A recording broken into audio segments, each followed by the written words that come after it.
সাবেকি রান্না কাতলা এঁচোড় চপ।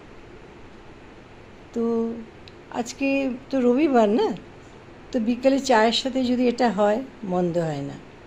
দেখুন না, দোকানে সব কিছুই পাওয়া যায়, কিন্তু তখনকার দিনের এই যে সব ফিউশন রান্নাগুলো পাওয়া যায় কি না আমি জানি না।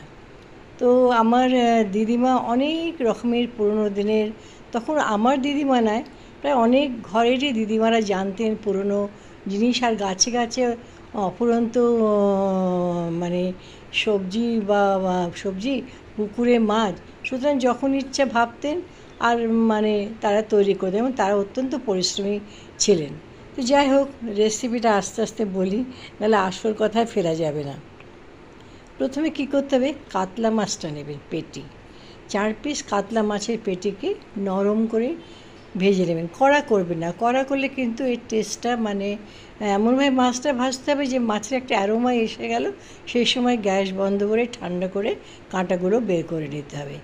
আর 1 পোয়া এঁচোড়, মানে কোনোটা যেন বেশি কম না হয়, মানে মাছটা বেশি হয়ে গেল এঁচোড়টা কম, বা এঁচোড়টা বেশি হয়ে গেলে মাছটা কম, সেটা করলে চলবে না। দুটোরই 4 পিস মাছের পেটিতে 1 পোয়া এঁচোড়, ওটা ভালো করে ছাড়িয়ে পরিষ্কার করে সেদ্ধ করে চটকে নিলেন। এবার মাছ আর এঁচোড় একসাথে চটকে নিলেন, নুন চিনি ওতে দিলেন।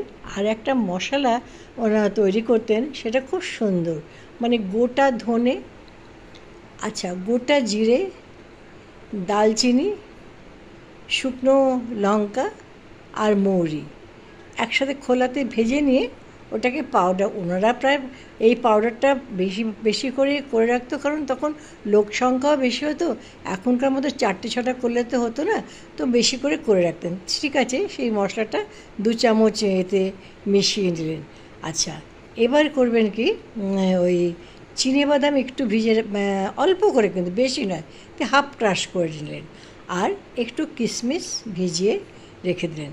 এবার কড়াইয়ে তেল দিয়েই প্রথমে পেঁয়াজ কুচি, আদা কুচি, এগুলি ভেজে নেওয়ার পরে একটু হলুদ, একটু অল্প করে নুন, আগেই তো নুন আর চিনি মেশানো আছে, নাড়াচাড়া করার পরে যখন দেখবেন যে সব কিছুরই অ্যারোমাটা হচ্ছে রান্নার মানে সবচেয়ে ইম্পর্টেন্ট জিনিস, যখন দেখবেন যে আপনার পেঁয়াজের গন্ধটা বেশ সুন্দর মিষ্টি মিষ্টি আসছে, তখন এই মণ্ডটা, না তার সাথে তার আগে ওই চিনেবাদাম ভাজাটা আর ওই কিশমিশটা যেটা দিয়ে নেবেন, দিয়ে মণ্ডটা দিলেন। তাহলে বেশি ভাজলে কি হবে, বাদামটা পুড়ে যাবে, নাহলে ঠিক মতো হবে না।